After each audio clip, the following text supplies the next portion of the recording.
Hello' বন্ধুসকল, স্বাগতম জনাইছোঁ অন্য এটি নতুন ভিডিঅ'লৈ। এয়া চাওক, আমি দুয়ো উঠি গ'লোঁ। নৈও উঠিলে। নৈক এয়া বিচনাতে খেলা বস্তু লাগে।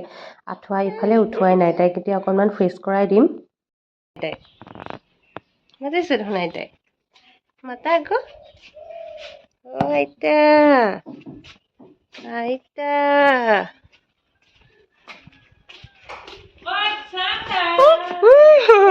মোবাইলটো ধৰিব যায়।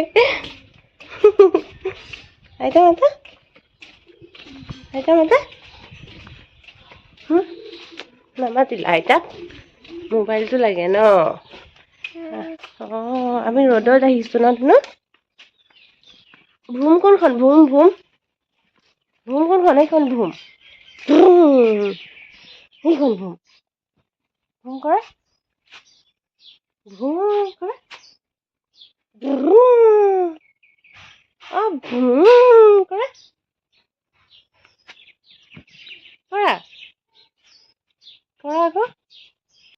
সেনেকুৱা সৰু কেঁচুৱাবিলাকক লৈ বৰ দিগদাৰ দেই। আপুনি যেতিয়া কৰিবলৈ ক'ব তেতিয়া নকৰে। আৰু মানে যেতিয়া মানে মানা কৰি থাকিব, এইটো নকৰিবা নকৰিবা, তেতিয়া বেছিকৈ কৰে। পিছত এতিয়া মই কৈ থাকোঁতে নকৰিলে, কিন্তু কেতিয়াবা এনি টাইম কৰি থাকে। পিছত দেউতাকৰ কোচত কৰি আছিলে আকৌ।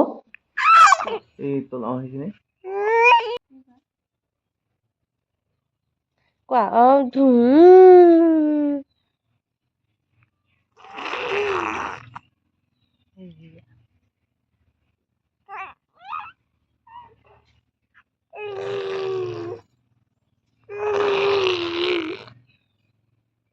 দেউতা মাতা, দেউতা, দেউতা, দেউতা, দেউতা, দেউতা, দেউতা। মা কোৱা, মা। মা কোৱা। ইয়াতে আগফালৰ চোতালত আৰু পিছফালৰ চোতালত দুয়ো ঠাইতে ভালকৈ ৰ'দ পৰে বাৰু। এয়া কাপোৰ কিছুমান ধুই আগফালেও মেলি দিয়া হৈছে সেইটো কাৰণে। আৰু ভাল লাগে মানে ৰ'দ পৰে। এতিয়া ঠাণ্ডা ঠাণ্ডা পৰিছে যে অকণ অকণ, গতিকে আগফালে অকণমান গা ধুই আহিছিলোঁ যেতিয়া এনেকৈ খোজ চোজ কাঢ়িলোঁ। নৈও আগফালে আছে দেউতাকৰ লগত। এনেকৈ এইখিনি সময়, আজৰি সময়খিনি পাৰ হ'ল। আৰু পাৰ্চেল আহিছিলে দেই দুটা। পাৰ্চেল দুটা কি কি আপোনালোকক দেখুৱাই দিওঁ। এইটো দেখিছে, বক্সটোত ধৰিব পাৰিছে চাগে, ৱাকাৰ এখন আহিছিলে। ৱাকাৰখন অৰ্ডাৰ দিয়া বেছি সোনকাল কৰিলে বিক্ৰমে। মোকো কোৱা নাছিলে, অৰ্ডাৰ দি দিছে। আচলতে এতিয়াতো খোজকাঢ়িব পৰা হোৱা নাই, মানে পিছত কামত আহিব, কিন্তু আনি থৈছে আৰু। মানে বেয়া নকৰিলে বাৰু একো নাই, থৈ দিলে হ'ল। কিন্তু ইমান সোনকালে নিদিলেও হ'লে হয় আৰু। কিন্তু আহিলে যেতিয়া বস্তুটো পিছে বেয়া লগা নাছিলে। ইয়াতে কিবা ৰাইমছবিলাকো গাই থাকে, এনেকুৱা চুইচ আছিলে। তাৰপিছত আৰু এটা দ্বিতীয় পাৰ্চেলটো হৈছে এইটো মই লেকমিৰ ক্ৰীম এটা অৰ্ডাৰ কৰিছিলোঁ, পিচ মিল্কৰ ভিটামিন ই ক্ৰীম হয় এইটো। মানে আগতে মই এনেই এইটো আনি পোৱা নাই, মানে লেকমিৰে পিচ মিল্কৰ আৰু বেলেগ যিটো থাকে সেইটো আনিছিলোঁ। এইটো চাওঁ বুলি অনা হ'ল এবাৰ। আৰু এইটোৰ দামটো 499 দেখিছে। অকণমান ডিছকাউণ্ট আছিলে বাৰু। আৰু তাৰপিছত ৱাকাৰখনত অকণমান নৈয়ে খেলিলে। এয়া আইতাকো আছিলে, চাওকচোন।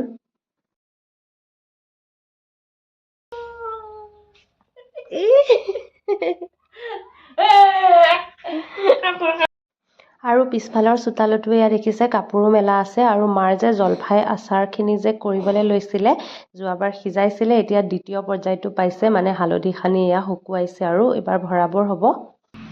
আৰু মোৰ কাম আৰম্ভ, এইবোৰ কাম মানে থাকে আৰু। গৰম পানী ভৰোৱা, এতিয়াতো আৰু ঠাণ্ডাৰ দিন ক'বই নালাগে। ফ্লাক্সত গৰম পানী ভৰোৱা নৈৰ কাৰণে।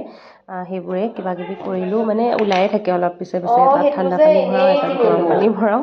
চাফা কৰি লৈ সেইখিনি কামকে কৰি ল'লোঁ। এইখিনিও মানে ডাঙৰ কামৰ নিচিনা। আৰু পাকঘৰটোলৈকে আমাৰ ৰুমৰ পৰা বহুতখিনি দূৰ হয়। সেইখিনিকে লৈ আনি আকৌ এইখিনি কৰা, মানে এইবোৰ কাম আজৰি হৈ থাকিলে ভাল লাগে ন। বটলকেইটা খালী হ'লে মানে লগে লগে ভৰাই থৈ দিওঁ আৰু। দিনটো এনেকৈ ইটো সিটো কৰি থাকোঁতেই যায়। তাৰপিছত কাষৰে মানে বাহঁতে, নিৰ্মালী বা বুলি মাতোঁ, তেওঁ আহি কিনে দি থৈ গৈছিলে এয়া ৰবাব টেঙা কুটিছিলে বোলে, ধুনীয়াকৈ দি গৈছিলে। মই খালোঁ। নৈ যিহেতু শুই আছিলে আঁঠুৱাৰ ভিতৰত, এয়া দেখিছেনে। মই আঁঠুৱাৰ ভিতৰত সোমায়ে খালোঁ। দুপৰীয়া সময়ত ভালো লাগে বাৰু খাই, আৰু ৰ'দটো যিহেতু ধুনীয়া, গতিকে তেনেকৈ খাই ল'লোঁ। আৰু তাৰপিছত মই বনাইছিলোঁ পানীলাওৰ তৰকাৰী, মানে মাছ অলপমান আছিলে, সৰু মাছ ভাজি থোৱা। সেয়াই পানীলাওৰ তৰকাৰী, মানে অকণমান থুপথুপীয়া নিচিনাকৈ তেনেকৈ বনাই ল'লোঁ। ভাত পানী খাই উঠিলোঁ আৰু এয়া চাওক গধূলি লাগিব আৰু অলপ পিছতে ৰ'দটো সোমালে ইফালে আন্ধাৰে লাগিবৰ হয় আৰু এইটো সময়ত ৰ'দটোৰ প্ৰতি মোহটো বেছি হয় কাৰণ যাবৰ হয় ন। আৰু এইফালে সন্মুখত পথাৰখন অকণমান এনেকৈ ঘূৰিলোঁ, নৈকো ঠাণ্ডাৰ কাপোৰ পিন্ধাই দিছোঁ, অলপ অলপ ঠাণ্ডা পৰে নহয় আবেলি হ'লে। এনেকৈ অকণমান গেটৰ মুখতে ঘূৰিলোঁ আৰু কামৰ ফাকে ফাকে এনেকৈয়ে দিনটো গ'ল বুলিয়ে ধৰক। এতিয়া ৰাতি বিশেষ দেখাব লগাও একো নাই আৰু সেইটো কাৰণে আজি আপোনালোকক নেক্সট ডে লগ পাইছোঁ। এয়া চুলিখিনি ধুই আহি ৰ'দত বহিছোঁ আৰু বিক্ৰমক দেখিছেনে ইয়াক কি কৰি আছে। মানে চব্জি বেপাৰী এটা আহিছিলে, চব্জি বেপাৰীটো বাৰু ভেন্দি ৰাখিছিলে, এবাৰ নিলে হাতেৰে মানে ইয়াতে থৈ গ'ল যে পলিথিন দিয়া নাছিলে, তাৰপিছত পৰিলে দুটামান, আকৌ এতিয়া কিবা বাচন আনি নি আছে। আৰু মোৰ হাঁহি উঠি আছে এইটো কাৰণে, মানে তেওঁক যে মই দেখুৱাই আছোঁ সেইটো যদি তেওঁ গম পায় তেওঁ মোৰ ভিডিঅ'টো বেয়া কৰি দিয়ে, মানে ওচৰত আহি বেয়াকৈ ডান্স চান্স দি দিয়ে, পিছত মই দিব নোৱাৰা হওঁ, প্ৰায়ে কৰে তেনেকুৱা। আপোনালোকে কেতিয়াবা গম পাব বাৰু ভিডিঅ'ত, এতিয়া ভিডিঅ' ক্লিপটো দিব নোৱাৰোঁ আৰু সেইটো কাৰণে। আৰু ইয়াত দুপৰীয়া সময়ত খাইছিলোঁ আপেল আৰু কল এটা আৰু অকণমান গজালি ওলোৱা মগুমাহ, মায়ে এনেকৈ গজালি ওলাবলৈ থৈ দিয়ে। আৰু ইয়াক ছাইডত যে দেখিছে আঁঠুৱাখন, এইখন আজি আকৌ পাৰ্চেল আহিছে, মই অৰ্ডাৰ কৰিছিলোঁ আঁঠুৱা এখন আমাৰ বিচনাখনৰ কাৰণে। কালাৰটো ধুনীয়া হয় বাৰু, এইখন ভিজাই দিম, ভিজাই লৈ মেলিহে তাৰপিছত মানে ইউজ কৰোঁ। অনলাইনৰ পৰা অহা প্ৰায় কাপোৰবোৰ তেনেকুৱাই কৰা হয়। আৰু তাৰপিছত আকৌ নৈক লৈ অকণমান ৰ'দত ফুৰিলোঁ আৰু ঠাণ্ডাৰ দিনত এনেকৈ যে কিমান সময় বৰবাদ হয় নহয় এনেকৈ ৰ'দত ফুৰি থাকোঁতে। মানে মোৰ ৰ'দত অকণমান বহি থকা ফুৰি থকা এইটো অভ্যাসেই আগৰ পৰাই, গতিকে তেনেকৈ আকৌ দুপৰীয়া হ'বৰে হ'ল আকৌ ভাতৰ যোগাৰ।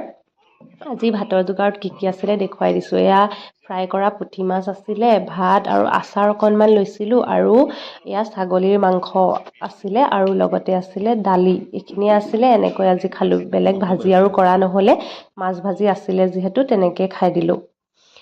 আৰু তাৰপিছত গধূলি লগাৰ আগে আগে অকণমান সময় বাৰান্দাত বহিছোঁ। নৈ শুলে, মনটো কিবা এটা মানে গোমা গোমা লাগি আছিলে আৰু ভাবি থাকোঁ ব্লগ নকৰোঁ নেকি, মানে ব্লগ কৰিবলৈ বিশেষ দেখাব লগাও একো নাই, এতিয়া ঘৰতে যিহেতু বন্দী, এনেকৈ কেঁচুৱাৰ লগতে সদায় একেবোৰ কিমান দেখাই থাকিম, তেনেকৈ কিবা কিবি ভাবি থাকোঁতেই হঠাতে দেখিলোঁ আমাৰ সন্মুখৰ পথাৰখনত নিৰ্মালী বাক, মানে আমাৰ কাষৰে বা এজনী, তেওঁ বিয়া হৈছে বাৰু, এতিয়া ঘৰলৈ আহিছে। তাৰপিছত দেখি মোৰ ইমান ভাল লাগিলে, মানে সদায় মই পথাৰখনত যাম যাম ভাবি থাকোঁ, কিন্তু অকলে যাবলৈ বেয়া লাগে ন। পিছত তেওঁক দেখি মানে পথাৰলৈকে নামি গ'লোঁ লৰালৰিকৈ, আৰু মানে তেতিয়াই মনটো কিবা এটা ভাল হৈ গ'ল। মানে মোৰ ইমান বেছি ভাল লাগে নহয়, মুকলি লাগে এনেকৈ পথাৰ চথাৰত ঘূৰি ফুৰি, মানে কেনেকৈ বুজাম আৰু। ইয়াত ধান মুঠি মুঠিকৈ কাটি থৈছিলে, মানে সেইবোৰো দেখিলোঁ আৰু তাৰ মাজত গৈ অনুভৱটো মানে বহুত বেলেগ হৈ যায়, ইমান বেছি ভাল লাগিলে।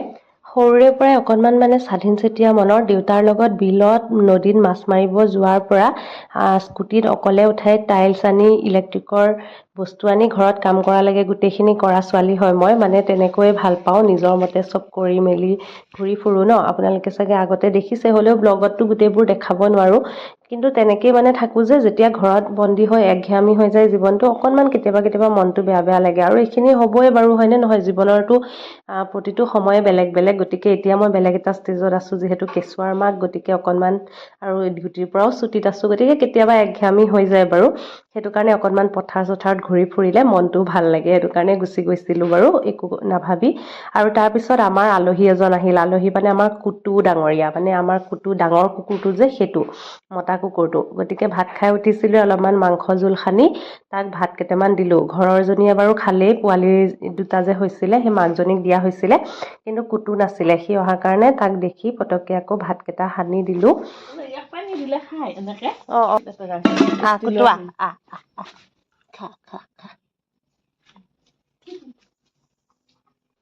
তাৰপিছত সন্ধিয়া লগাৰ আগে আগে আমি ওলালোঁ ওচৰৰে বা এজনীৰ ঘৰত, মানে আজি মাতি গৈছিলে বহুত জোৰ কৰি, কেতিয়াবাৰ পৰা কৈ আছে মাৰ লগত আৰু নৈৰ লগত, তালৈকে যাব ওলালোঁ। আজিৰ ভিডিঅ'টো সামৰিছোঁ দেই, বাই।